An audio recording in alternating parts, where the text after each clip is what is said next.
Hello mga ka-rails, andito nga pala kami ni Kili sa bundok ngayon at nagkukuha ng kahoy at inabot na nga kami ng ulan. Dahil nga magawa uli ako ng banglat ay ito na lang gagawin kong kana para nga naman makatipid. Buti nga lang at sumama si Kili kaya may cameraman ako ngayon at sabi ko sa kanya siya muna ang video sa akin.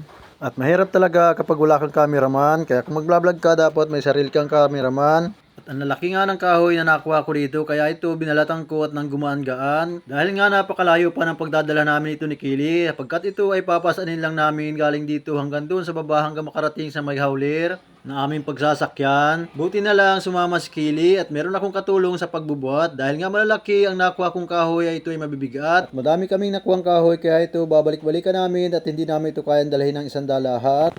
Kahit 4 na piraso nga lang ang dala ko ay nahirapan ako kasi nga mabigat ito dahil malalaki. At sobrang dulas pa nga naman ang daan dahil nga ang lakas ng ulan kanina.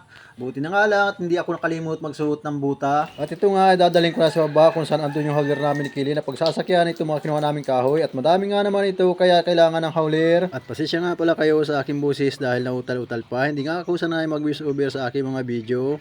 At salamat at nandito tayo sa baba kung saan andito yung hauler natin na paglalagyan at pagsasakyan itong mga kahoy na kinuha natin. At kung nagustuhan ninyo ang video na to ay palambing naman sa inyo, pa-comment, follow, and share naman. At iwasan natin ang pagiging silent viewer.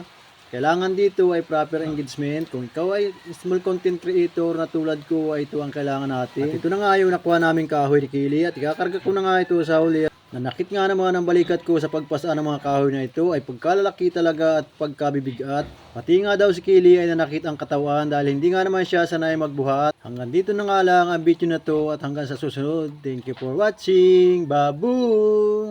Wag mo na yung scroll. Tika-tika lang. Extra lang muna si Kili kasi wala siya sa mga video ko.